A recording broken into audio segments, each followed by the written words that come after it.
Alright, hey, what's going on, everybody? Apparently, in my exceedingly great laziness, I decided, instead of putting the little icons up and finding all the books and everything, since I have 4 wrap-ups to do, I'm going to try and do, like, one each week, I guess, like one a week. I got June, July, August, and September still to do. Just because I'm a completionist at heart, and I need to do them before I end up doing like the October one at some point. So, like I said, I thought, maybe using Goodreads somehow would make the process just like easier and faster. I really don't know if it will or not by the time everything's all said and done. But I figure let's just, just get right into it and just see how this first one goes. I know I did this for a couple other videos way in the past for a couple other different things, but I thought it went pretty well then, so just figured might as well try it again now. And Goodreads has got to be useful for something, basically, is kind of what I'm thinking. So yeah, let's just get started. This is going to be my June wrap-up, and I believe I finished 9 titles in the month of June. Apparently, after looking at it too, it wasn't a great month considering I had like 4 or 5 3-star reads, which, if you guys follow my channel, 3 stars is pretty low for me. I'm pretty benevolent with my rating system, I should say. So yeah, overall, probably not the greatest month ever, but hey, let's just get into it. And we'll just start with down here, The Price of Valor by Django Wexler, a 5-star read. This is the 3rd book in the Shadow Campaign series, which I have since finished, and this is why you do your wrap-ups on a prompt manner, considering I've read books 4 and 5 since then. So I'm trying to remember the exact things that happened in The Price of Valor, but that did not happen in the Guns of Empire or the Infernal Battalion. But I do remember Price of Valor definitely being a much better book than the second one. I thought the first book was really, really good. Second book was kind of a letdown. I think I gave that one 3 stars, 3.5 maybe. But yeah, just the pacing of that one was just not good. And you had 2 main characters that were disguising themselves as different people, concealing their identities and stuff. So 2/3 of the book is kind of the same type of thing. But anyways, with The Price of Valor, we have definitely a lot better pacing. Plus, the character arcs are actually finally able to open up a little bit. Everything's sort of confined in the second book to one little city. Or it's not really a little city, it's the capital city and everything. But everything is very condensed and just feels kind of claustrophobic in a way. Whereas The Price of Valor, the actual campaigns, in the Shadow Campaigns takes place, and you actually have armies, moving out and, doing things and stuff like that, which is actually pretty good. Not that excuse me, not like there's battles every like 5 pages, which is something that gets really actually tedious, I find, especially in fantasy books. And please don't mind my like mouse. That's just like what I do when I have like a laptop open. I have to like be moving the mouse like all the time for whatever reason. But anyways, like I was saying, Price of Valor, the setting, the characters, and the pacing definitely open up quite a bit more. Did find it really enjoyable. If you like Flintlock fantasy, it's definitely one of my favorite subgenres of fantasy. Highly encourage you guys to check out these Shadow Campaigns by Django Wexler. Alright, the next work is Years That Changed History, the year 1215 by Professor Dorsey Armstrong. This is one of the great courses from the Teaching Company. This was one of the newer ones. I've been trying to listen to some of the newer ones since I have the Great Courses Plus now, which is basically like the Scribd or Netflix version of the Great Courses, I guess. So you can listen to like an unlimited number of the ones they have up on their platform for like a monthly fee or whatever. But yeah, Years That Changed History. I do like Dorsey Armstrong. She's a medievalist at heart.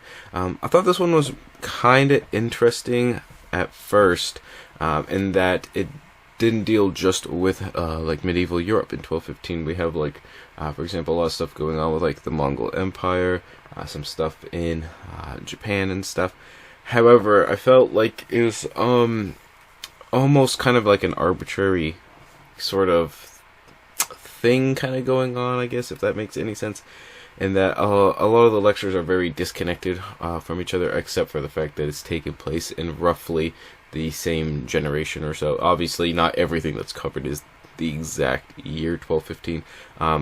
The year 1215 is largely taken from the signing of the Magna Carta from King John, which is sort of the opening kind of little series of lectures and stuff. And while I did learn a lot, yeah, they almost felt more like, I don't want to say podcast episodes, but definitely just really disjointed, especially from other stuff that I listened to, the teaching company, and even Professor Armstrong, who's done quite a few medieval courses that I have enjoyed in the past.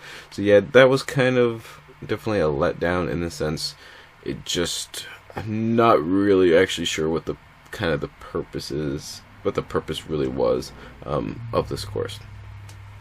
Alright, next up is something I was I was actually really excited for at the beginning, was The Discovery of Troy and Its Lost History by Bernard Jones. And this was a book I was sent for review, and I need to figure out a way to do it. The main thing is that I disagree with almost, no, I wouldn't say everything, but a lot of sort of what's in the book. The main thesis of the book is essentially that Troy of, like, you know, Homeric fame and like the Iliad and stuff, ancient Troy was not actually in Asia Minor, or where Turkey is today. It was actually in Western Europe, you know, notably like in the British Isles and stuff, and pretty much everything in like classical history was somehow in the British Isles. And it's just he definitely uses like lots of material, lots of source material and everything. However, the author, I think, takes a lot of it kind of at too much face value, and that's how he's able to kind of extrapolate some of these unorthodox positions, I should say. I will say there were a few things that were kind of interesting that, when you connect the dots, did kind of either not make sense in like the kind of the standard thought and that sort of thing. However, like it was almost kind of overwhelming, like kind of what I was reading, to be honest. And yeah, my 3 stars was probably kind of generous now looking at it, but it is what it is. Alright, next up was a NetGalley review book. Oh gosh, see, I gotta like update all my like Goodreads stuff. I don't use it I just like use it for storing, but I'm supposed to like put them on different shelves and whatnot. But anyways, so we have The Lure of the Ring, Power, Addiction, and Transcendence in Tolkien's The Lord of the Rings.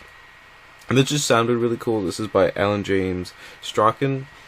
And what this book basically does is take kind of a psychological lens and look at, basically the lure of the ring, in the sense of, like, obviously, like, power, and how do I want to say that? Basically, how characters in Tolkien's universe are all sort of attracted to power and the ring, and why that is. And he uses 2 main foils as his examples. One obviously being Sauron, and sort of his like corruptibility because of, or due to power and that sort of thing. Like Lord Acton's. What is it? Power corrupts, and absolute power corrupts absolutely.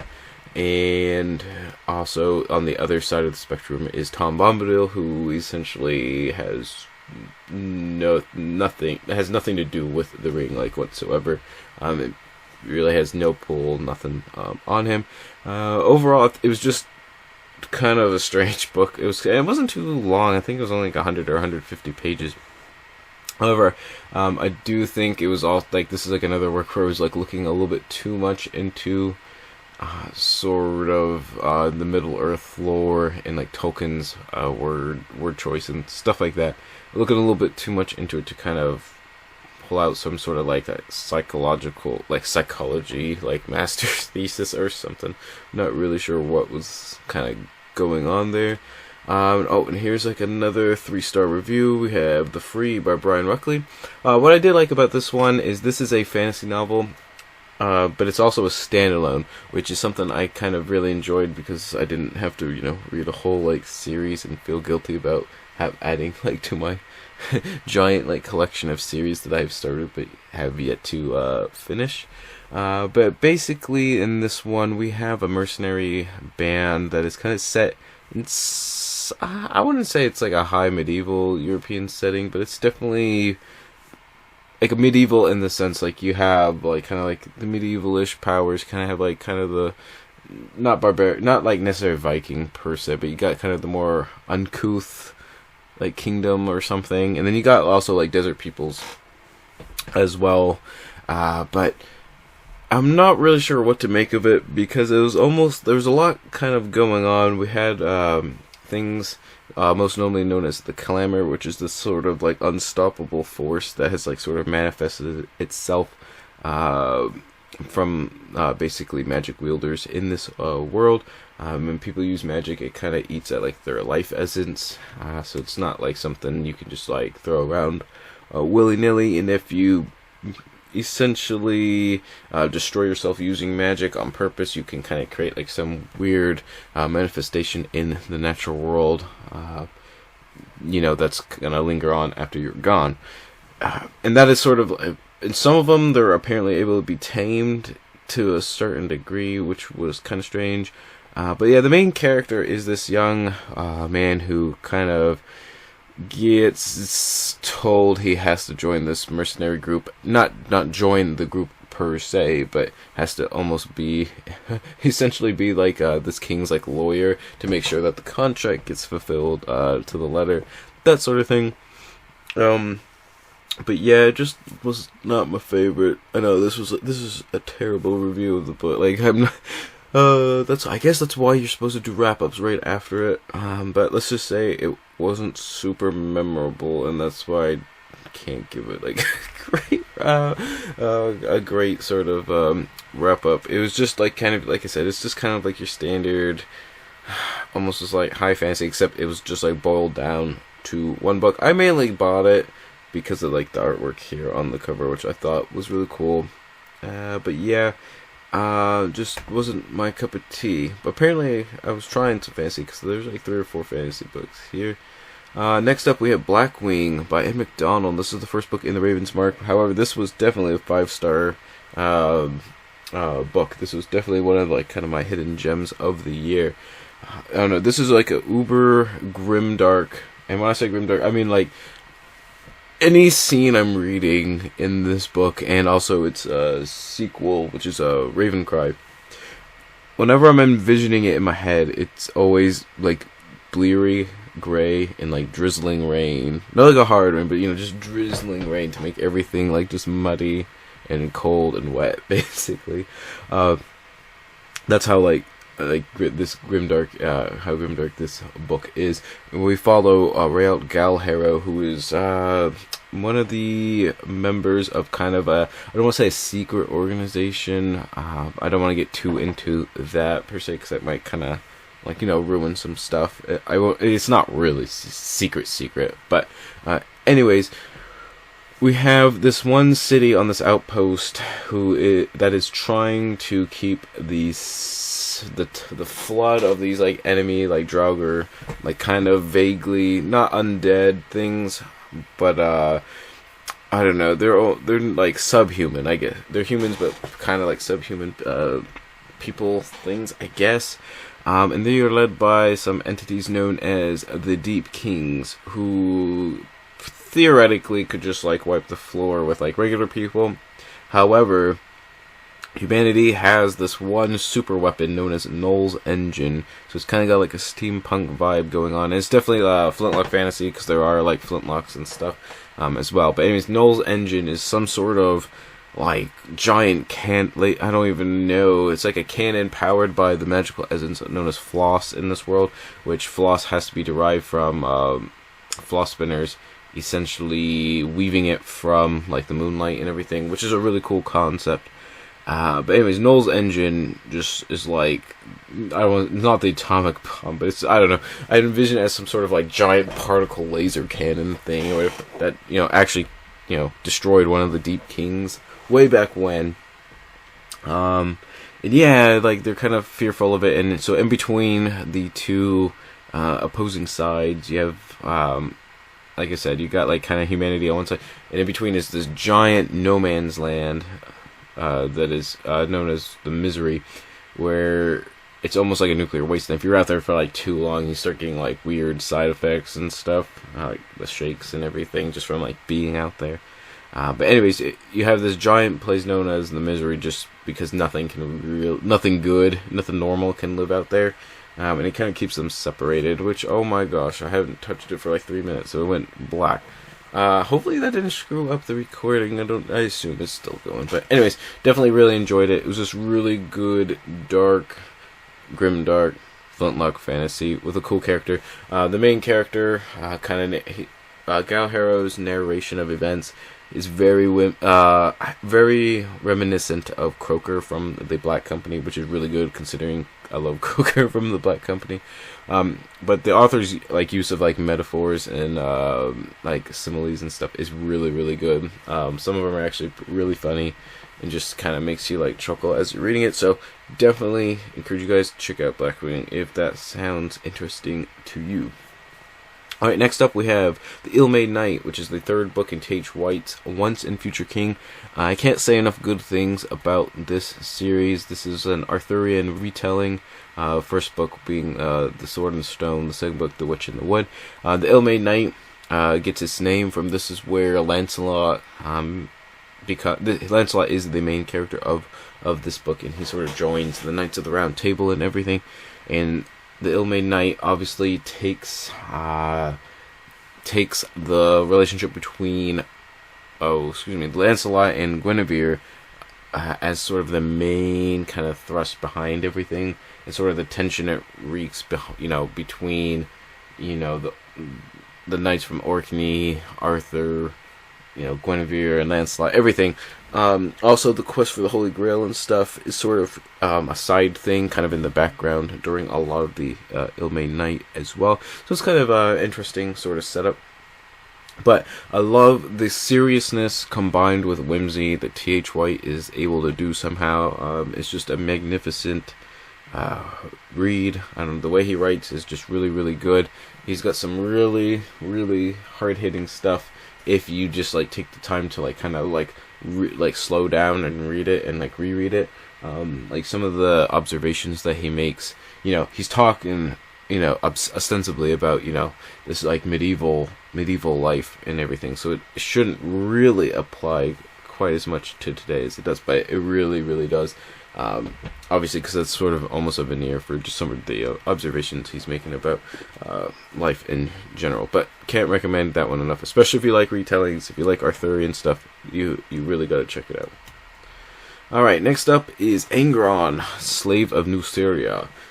This is it says the 11th book in the Primarch series, but it's the first one I read, which are kind of, it's like I've been reading a lot of the Horus Heresy stuff, and this is like almost like another spin-off series where they take the Primarch of each legion that's remaining, so it's going to have all 18, and do like kind of it's more than like it's like in between like a novella and like short novel, I guess. I think it was like 200 something pages, but anyways, Angron's probably like my least favorite Primarch, because he's sort of more like the embodiment of like rage, like a lot of like kind of pure strength, kind of meathead rage type thing kind of going on, which is like the total opposite of what I like and enjoy and stuff.